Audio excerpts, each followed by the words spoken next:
We have a fascinating topic on the agenda, the stress response. But before we dive in, allow me to introduce our guide for today's journey.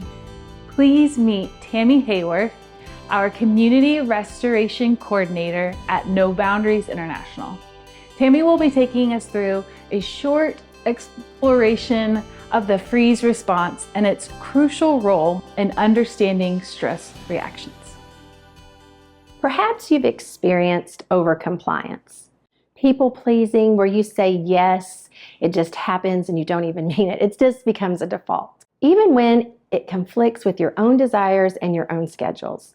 This tendency can be known as the Fawn Response, and it's one of the lesser known reactions alongside fight, flight, and freeze responses when it comes to stress and trauma.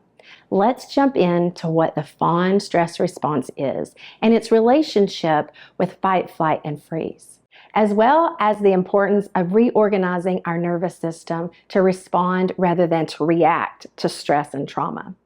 As mentioned before, perhaps you have even experienced it, or you've watched others as overcompliance, people-pleasing, where they're saying yes to everything and it is just their default, even when it conflicts with their desires and schedule.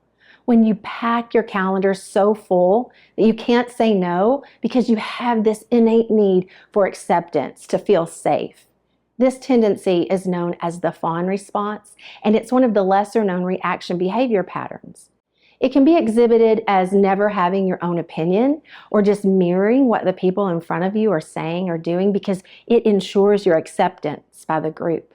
This response is triggered by situations that make a person feel or have a sense of perceived rejection, and that can feel threatening.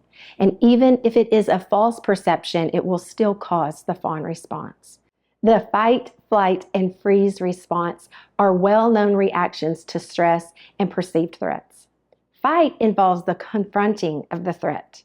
Flight involves avoiding it altogether. And freeze involves feeling paralyzed and unable to act in these situations. These responses are instinctual and are a part of our trauma response. The Fawn response is less commonly discussed, but is equally as important. It involves seeking to appease others through your behavior. The response is also rooted in our survival instincts, and it aims to avoid conflict and to gain acceptance from others as that survival mechanism. When this response becomes chronic and it is disproportionate to the situation, that's when it can contribute to stress and anxiety and even add to trauma. Repeatedly engaging in the Fawn response, for example, may lead to feelings of resentment, low self-worth, and emotional exhaustion. To address these patterns and to promote healthier responses to stress and trauma, reorganizing our nervous system is crucial.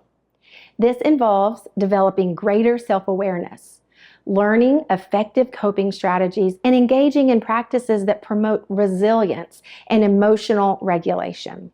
To address these patterns and to promote healthier responses, we must activate our nervous system. This involves activating new neural pathways and developing a greater sense of self-awareness and an emotional response, and investigating what caused the activation and letting Jesus speak right to the root cause, because getting his perspective on it changes everything. Techniques such as meditation, studying God's word, deep breathing, exercises, finding things to be in awe of, connection with others, finding joy in self-care activities can help shift us from reactive responses like the fight, flight, freeze, and fawn to more adaptive responses, more intentional behaviors. By retraining our nervous system, we can cultivate a greater sense of empowerment, agency, and well-being in the face of stress and trauma. Join us on this transformative journey as we activate, regulate, and investigate to create these new behavior patterns, forming new neural pathways that empower us to respond rather than react in unhelpful behaviors. You can find the entire e-course online. Follow the link to our Journey of Restoration, where Dr. Basie teaches a step-by-step process to help you and your community experience growth and resilience.